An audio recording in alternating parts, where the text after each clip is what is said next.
We humans are surrounded by various kinds of pathogenic microbes, and whenever these pathogens invade the human body, the immune system provides a defense mechanism to fight against them. Therefore, our immunity has the ability to stand tall against these pathogens and provide a state of protection from infectious diseases caused by these pathogens. Our immunity has both less specific component, that is innate immunity, as well as highly specific component, that is adaptive immunity. However, in this particular video, we will discuss about the innate immunity.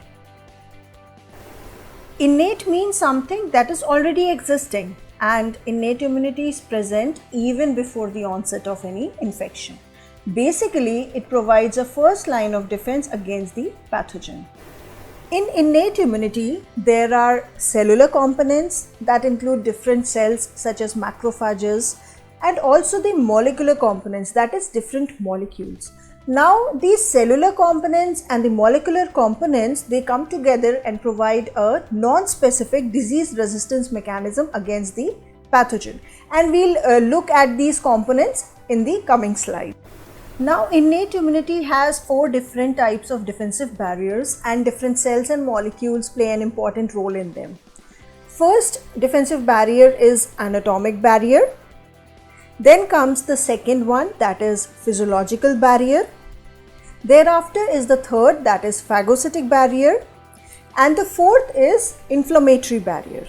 Now we'll be understanding them one by one. Basically, the anatomic barrier comprises of 2 components. First is the skin, and we all know that skin is the largest organ of the human body and protects from external factors. And the second is the surface of the mucous membrane. If you look at this pictorial presentation of the layers of the skin, there is an outermost thin layer that is called epidermis, followed by an inner thick layer called dermis. When we look at this epidermis, it is made up of several layers of the epithelial cells, and it also consists of dead cells and the waterproofing protein that is called keratin.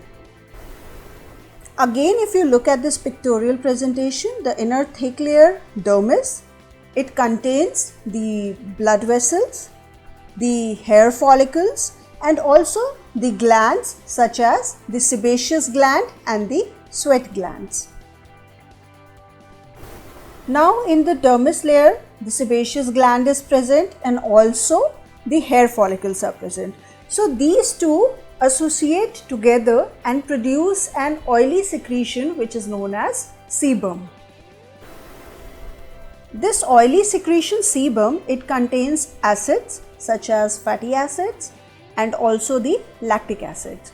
Obviously, because of the presence of these acids, the pH of the skin becomes acidic and lies between 3 to 5. And we know that there are several microbes that cannot grow in acidic pH. And this is the reason why skin provides immunity against those pathogens. But there are some of the microbes that can metabolize sebum and live as commensals on the skin. Next anatomic barrier is the mucous membrane. In the human body, the mucous membranes lines different tracts such as alimentary tract, the respiratory tract, and also the urogenital tracts. Now, this particular picture represents the structure of mucous membranes. Mucous membrane is basically made up of an outer epithelial layer and also an inner layer of connective tissues. Let us now understand how these mucous membranes prevent the entry of invading pathogens through non-specific defense mechanism.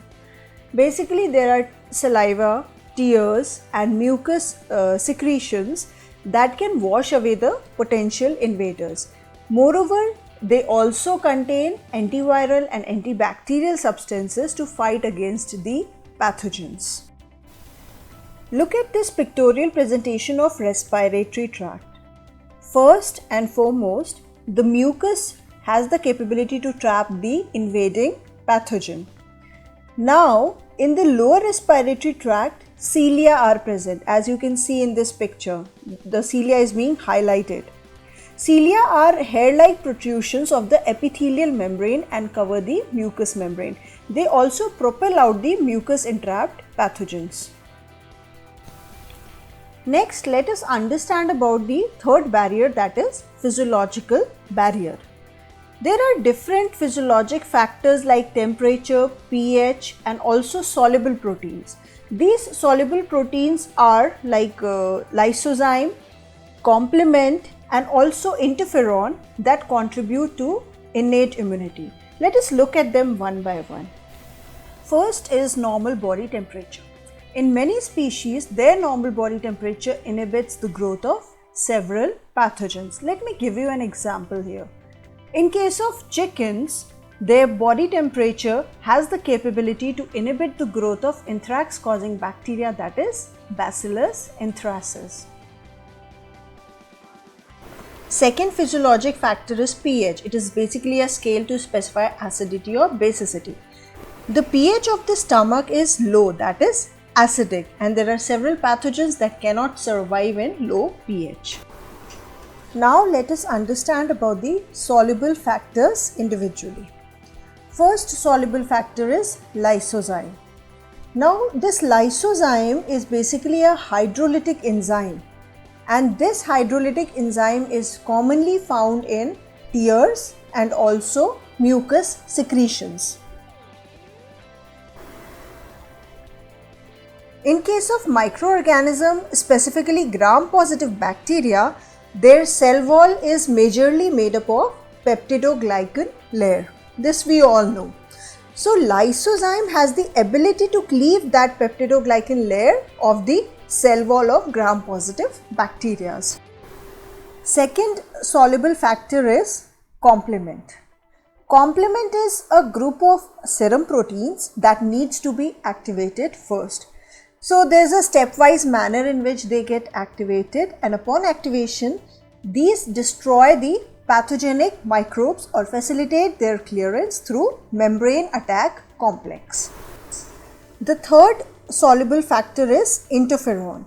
Now these interferons are basically produced by virus infected cells. These interferons then bind to the nearby or adjacent cells and induce antiviral state in them. The third barrier of innate immunity is phagocytic barrier. In this particular defense mechanism of innate immunity, basically phagocytosis occurs. The term phagocytosis is very common and it involves ingestion of the extracellular particulate material by the cell. Now, through this pictorial presentation, I will explain you the different steps involved in the process of phagocytosis. So, there is an extracellular particulate, that is a microorganism such as bacteria. So, this bacteria attaches to the evaginations of the membrane that are called as pseudopodia. After the attachment, the bacteria is ingested to form a vesicle called phagosome.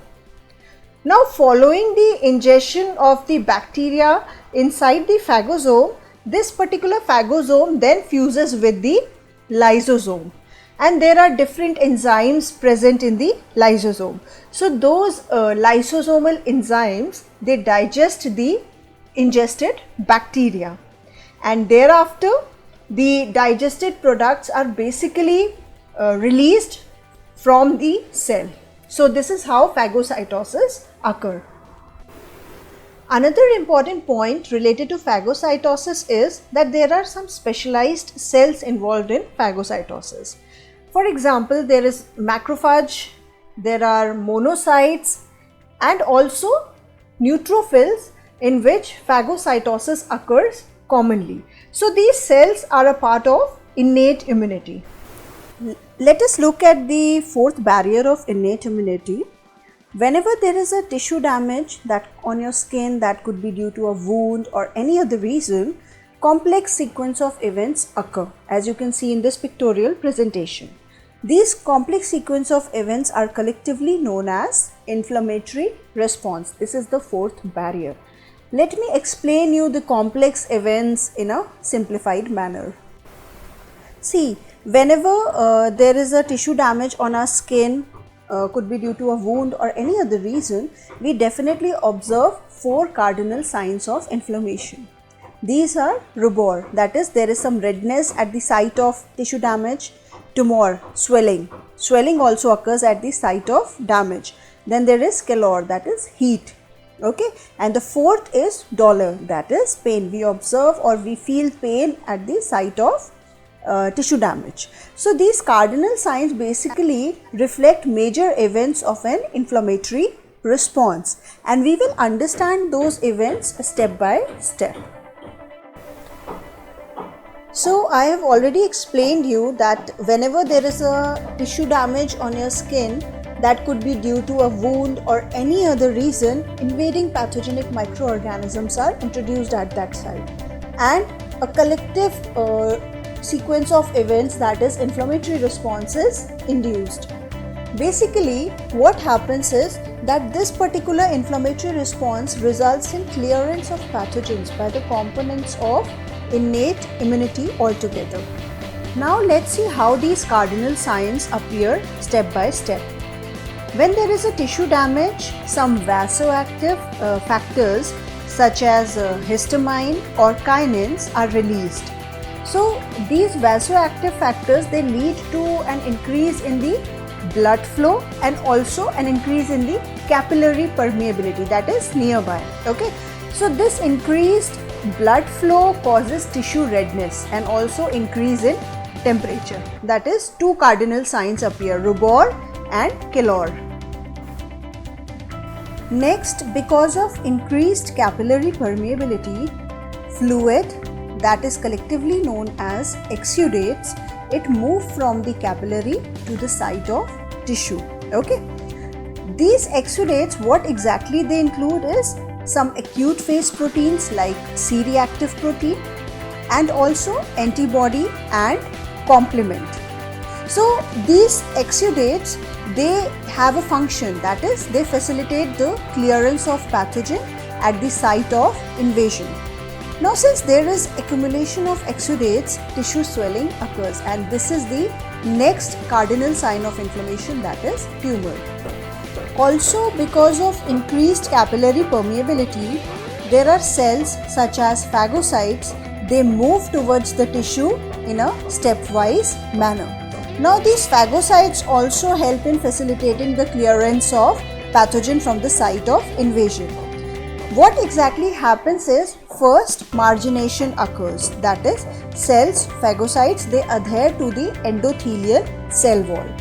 Second, extravasation occurs, or it is also known as diapedesis, and in this cells migrate between the capillary endothelial cells into the tissue.